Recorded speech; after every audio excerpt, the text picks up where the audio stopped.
Austatud peaminister, külastasite alles hiljuti Patarei vanglat, tutvusite selle ehitustehnilise olukorraga ja kindlasti oskate nüüd pärast mõned päevad hiljem hinnata selle suure kultuuriväärtusliku ja kultuuritähendusliku objekti nii ehitustehnilist seisundit kui ka olemasolu üldse, et millised on nüüd pärast nende muljete settimist esimesed võimalikud tegutsemisstsenaariumid, mida võiksite tuua ka valitsuse ja siis miks mitte ka Riigikogu ette? Aitäh!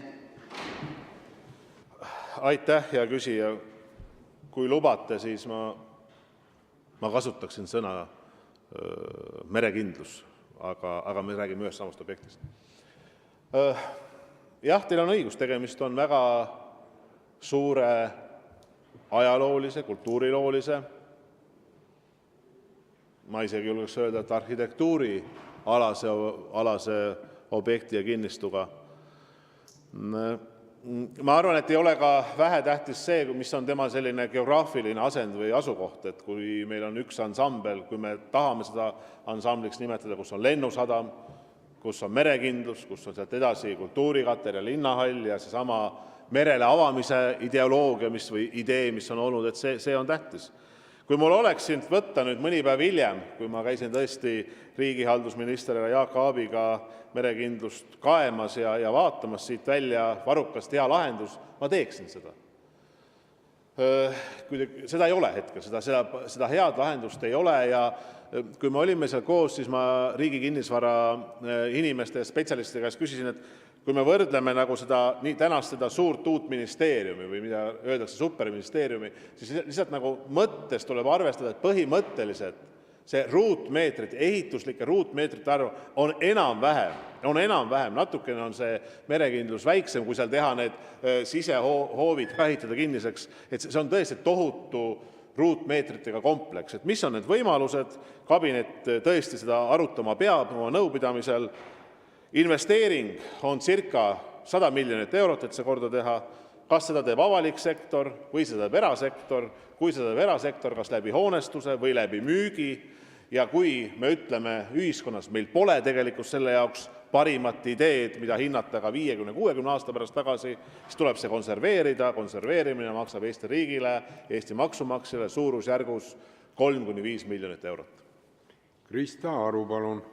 Aitäh, härra juhataja, austatud peaminister, aitäh selle vastuse eest. Ma läheksingi siit edasi.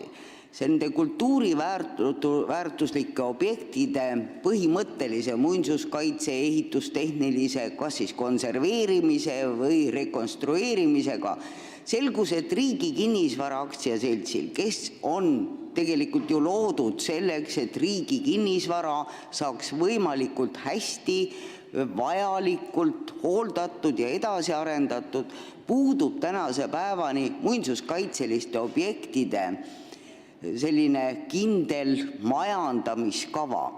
Kuidas teie näete, kas üle Eesti peaks olema Riigi Kinnisvara Aktsiaselts just nimelt see, kes näitab ka nende muinsuskaitseliste objektide puhul head eeskuju, mida võtta kasutusele, kuidas võtta kasutusele ja mis nendega teha, arvestades ka vajalikku ökonoomsust? Aitäh! Aitäh, eks Riigi Kinnisvara peab arvestama ju ühelt poolt eelarve tasakaaluga kogu riigisektoris, teiselt poolt peab arvestama sellega, et see maht, mida täna Riigi Kinnisvara aasta jooksul investeerida saab, ütleme, see on suurusjärgus kuskil 70 miljonit eurot suurusjärgus. Nii et tuua see 100 miljonit kuidagi ettepoole ja öelda, et ma ei tea, ennem terviseasutusi, ennem haiglaid, mida ka on Eestis vaja korda teha, ehitada, laiendada, on see päris keeruline.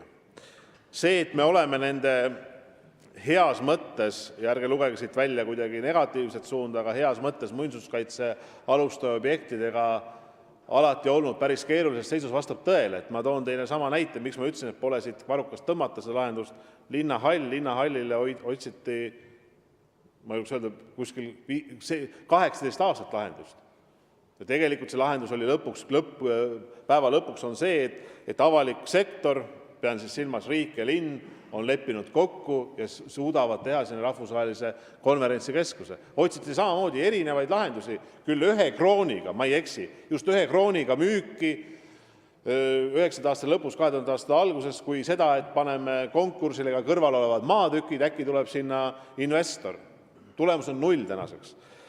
Mina arvan seda, et oluline on see, minu meelest, et merekindlus A ei häviks, B, et võimalikult suur protsent sellest hoonest või hoonete kompleksist jääks avaliku sektori kasutusse. Need pildid on tõesti ilusad, kus on merele avatud, ma ei tea, loomemajanduse kontorid, turud, kohvikud, poed, istumiskohad, jalutamiskohad. Ju see saab olema segakasutus nii või teisiti. Ma pean silmas, ju seal on ka mingid eluruumid ühel hetkel. Aga minu meelest see, et see ei häviks, see, et see oleks võimalikult suur avalik kasutus ja tegelikult on vaja otsust, kas investeerida või konserveerida. Külliki Kübarsepp, palun. Aitäh, hea esimees. Hea peaminister, aitäh, et tõesti võtsite vaevaks ja külastada seda objekti, mida Vabaerakonna fraktsioon on ka siin arupärimiste infotunnis korduvalt küsinud. Teie ja Jaak Aabi vastustest jäi kõlama see, et te olete välistanud võimalused, näiteks ettevõtted ja riik võiksid koostöös seda kompleksi edasi arendada. Miks seda ei ole laual? Ja te eelmise vastuse väga hästi lõpetasite, et on vaja otsust. Millal see otsus tuleb? Aitäh. Jah, et selles mõttes ma julgen küll öelda, et see valitsus igal juhul tunnustus siin valitsuse koalitsioonipartneritele on julgenud võtta vastu keerulisi otsuseid. Ja tuleb ka selle puhul otsus. Millal see tuleb? Nagu ma ütlesin, et esimene võimalus seda arutelu teha on, ma loodan, selle aasta lõpus valitsuskabinetis. See, mida Krista Aru ütles, et siia võiks kaasata ka Riigikogu heas mõttes kultuurikomisjoni või veel soovijaid. Ma arvan, see ei ole üldse halb mõte, et vastava valdkonna minister tuleb seda tutvustama. Nüüd, minu meelest on nagu üks asi selle merekindluse puhul jäetud tegemata. See on see, et tegelikult sinna ei ole tehtud sellist rahvusvahelist ideekonkurssi. Ma ei räägi arhitektuuris praegu, mis on ka oluline, aga see idee, mis see sisu võiks olla. Äkki meil on neid parimaid näiteid võimalik õppida laiast maailmast, kuulata, nagu siin härra Ligi ütles, häid eksperte, mitte ainult Eestist, vaid ka väljaspool seda. Et ma arvan, et seda sammu, ükskõik mis saab olema see tulevik, tasuks igal juhul, mina arvan, et see on õige samm, et teha sinna ka rahvusvaheline ideekorje või konkurss. Igal juhul. Ma ei tea, kus kohast te võtsite selle lause, et kuidagi me välistame avaliku sektori ja erasektori koostöös selle korda tegemisel. Mina küll ei välista, siiralt ei välista. Aga see, et sinna sellist erasektorit leida, see eeldab, selle kõrval on veel tegelikult üks kinnistu. Küsimus on selles, mis saab olema see planeeringu maht, ehitusmaht.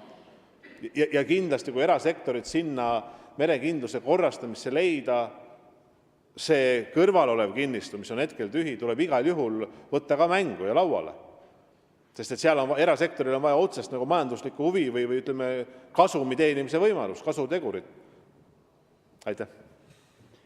Lõpetan selle küsimuse käsitlemise. Raivo Põldarule ma ikka ei saa sõna anda ja seetõttu, austatud rahvasaadikud, meil on jäänud